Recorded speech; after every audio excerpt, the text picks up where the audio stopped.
I'm Amanda Ziadeh with WashingtonExec, and joining me today to discuss supply chain resiliency and cyber risk management is Steve Orrin, the federal CTO and senior principal engineer with Intel. Thanks so much for joining me today, Steve. To kick off our discussion, I'd like to start by asking you what you think are the top two trends for government CISOs as we move into 2023. Well, thank you, Amanda. And I think if we look at what CISOs in the government are looking at right now and are planning for over the next couple of years, it really falls into two camps. I think one, with all the news of the last couple of years we've seen, supply chain risk management is at the top of mind between the executive orders, the security mandates, and the threats that were announced both in the close and commercial software as well as in open source examples like Log4j. So I think one of the key areas they're focusing on is getting better visibility and being able to apply better risk controls and mitigations to their supply chain up and down the stack. The other thing that's top of mind right now is, of course, zero trust and zero trust architectures. And how do they plan for and adopt a zero trust approach to doing security and risk management across the organization? While government CISOs have the mandate to get a plan in place and start deploying, the proof is going to be in the pudding. Where do they start? How do they get it operational? How do they scale it? Are going to be some of the key things they want to tackle in 23 to move beyond planning and into execution phases. So, what are some of the investments the government industry are making to ensure a more trustworthy supply chain, and why is that important? So this is a really good question, and it's going to require investments across the board. We're seeing industry, the software developers, the ecosystem of suppliers are working to adopt the processes, the procedures, and the standards and artifacts to provide that greater transparency and visibility and control over the supply chain and over the development lifecycle. And a lot of that's going to help the government get better visibility and make better risk decisions about the software and services that they're deploying into the enterprise. The investment on the government side is going to be the technologies, the procedures, and process for consuming that information, for being able to take in, whether it be a SBOM, a software bill of materials, or other artifacts coming from their supply chain, mapping that into their existing acquisition controls, deploying those at scale, and being able to do the vulnerability mapping to be able to say, what is my current risk? What is my future risk? How do I go mitigate these security vulnerabilities into what we're now seeing with this visibility? So it's one of those things, the visibility is going to require investments to be able to take advantage of that.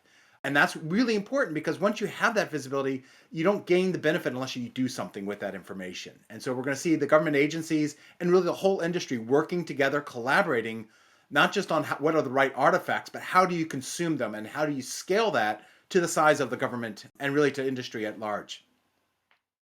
So we know that the US government is spending time, money, and resources on cybersecurity, but challenges do remain. So what needs to change as we move into 2023? So one of the key areas that we've seen as a good indicator with every evolution and revolution that we've seen in cybersecurity over the last 30 years, that you don't throw out the baby with the bathwater. What you need to do is look at how do we evolve our security posture. And one of the key things that we as an industry and the government have been working on is better risk management processes with the NIST cybersecurity framework, with better risk management frameworks, and adopting those throughout the enterprise and into the mission. And as they start to look at zero trust and how to implement those concepts, it's really about marrying those worlds together. How do we make better risk decisions? And the key change and the key area of investment, I think, is going to be moving from a binary risk decision, do I deploy this or not? What control do I implement? To a more dynamic, what's the risk at this moment in time? And how do I apply the controls right now and be flexible for when my risk posture changes? That's really at the heart of zero trust. It's not that we're going to buy some special technology to solve it. It's how we implement those controls in a more dynamic, real-time fashion. And that's where a lot of the investment's going to come in 23 and beyond to make our risk decisions and our risk management dynamic. And then we're going to see things come along for the ride, like machine learning and AI tools, better automation to help scale that dynamic risk management process. So, Steve, before we close, I'm interested in the newer technologies that will be of interest to government CISOs as they work to comply with these increasing threats and new cyber mandates. What can you share about those? So I think there are two key areas that we're seeing as a hot area. One follows on what we were just talking about is the application of machine learning and AI to enterprise risk management. A lot of folks have been focusing right now on looking at AI machine learning for better threat detection and threat prevention.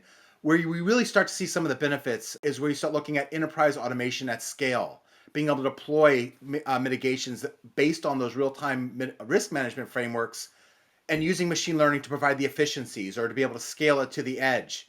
And so we're going to see a lot of adoption and investment in looking at AI and machine learning to better operate the enterprise.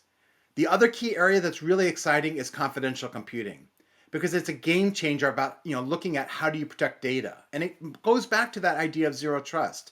At its core, zero trust is making sure the security follows the data you care about or the resource you care about. What confidential computing does is it closes that last mile, allows you to apply security controls to the data wherever it exists in runtime. And so confidential computing, whether that be in the cloud or in the distributed edge, is one of those game changer technologies that allow you to apply a security policy that stays with the data and you don't have to worry about the exposure because it's bound to where that data exists when it's being operated on. So I think those two key areas are some of the key investments in newer technologies. They're going to help game change the way CISOs manage their security and the risk postures going forward starting in 2023.